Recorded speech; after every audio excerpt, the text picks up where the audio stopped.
Our next guest is a Dallas ICE agent who was there that day of the shooting. He helped evacuate the wounded detainees and get others to safety. Deportation Officer Andres joins me here in studio. Andres, great to have you on the program. Glad you're safe. Thank you for your time today. I would love if you would just share with us a little bit about your experience during that terrible day at your ICE facility. Well, first off, thank you for having me. Well, my experience there was very unsettling. It was chaotic. It started off in the Sally port. I was outside. I was one of the ones who initiated the 911 call. I was the first one who heard the gunshot go off. First gunshot went off, and I thought at that moment I thought it was a tire that might have just popped in the tire blowout in the interstate. And while this is going on, I'm digging through the trunk of my vehicle in the Sally, which is still in the Sally port. And then the second shot goes off, and that's when I got a cold feeling down my spine. Okay, this is unusual.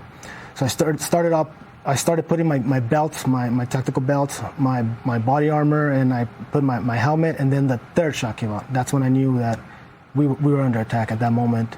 So I heard I was hearing the direction where the fire was coming from. So I ran towards the direction of the gunshots. Thinking it was probably an active shooter.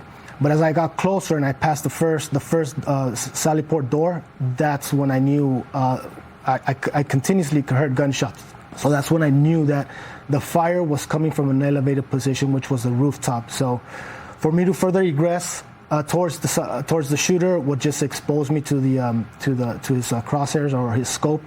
So I hunkered down behind a Connex box and I took cover, and I immediately pulled out my cell phone and I dialed 911. And from there I just coordinated the response of the incoming units. So I was very careful at that time as to what I put out to the dispatcher, because I didn't want the dispatcher to relay different information to the responding units that will compromise their safety upon arrival. So one of the things that I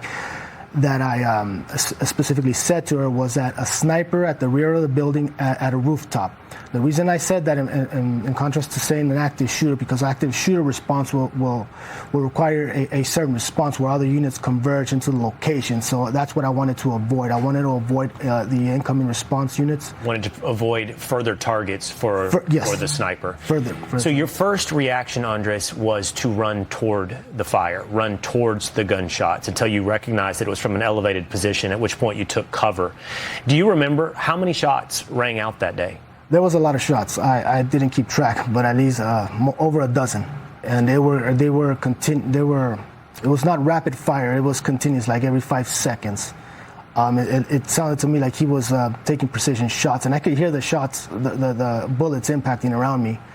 How quickly did you know that he was actually causing human toil, human damage? So I could only assume that he was hitting his targets. I could only assume at that time.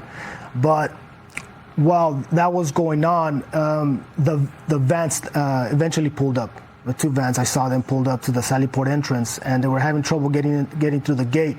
And I looked at the driver and I asked him, "Are you guys hit?" I asked him if they were hit, and he told me.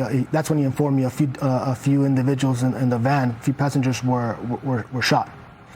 So the gate opened. They managed to pull through. I remained put because I was coordinating the response of the arriving units.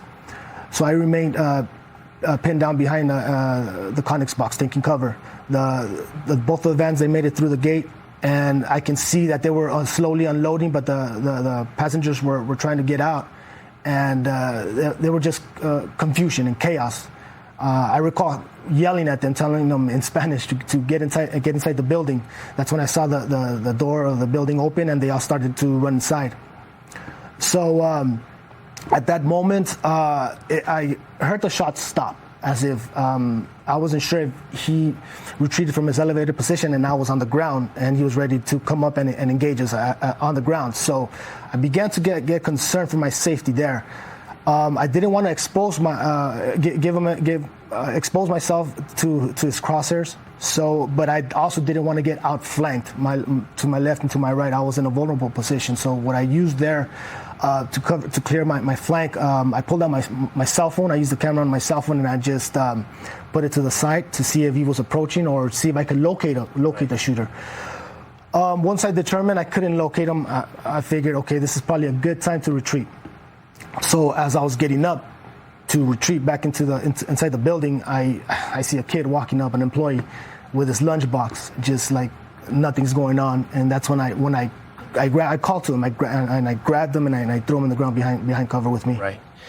We're down to about a minute left in the show, Andres. I want to first say, should we run out of time, thank you. Thank you for what you do. Thank you for sharing this story with us today. Thank you for what you did that day as well, not just saving your own life, but helping to save the lives of others. I do want to ask you, you're going here today by simply one name. You're not sharing your last name. You are bravely sharing your face. You hear some of what is being said about ICE agents. I just wrote it down from the governor of Illinois. Jackbooted thugs intending to cause fear, chaos, and mayhem. You lived through fear, chaos, and mayhem that day.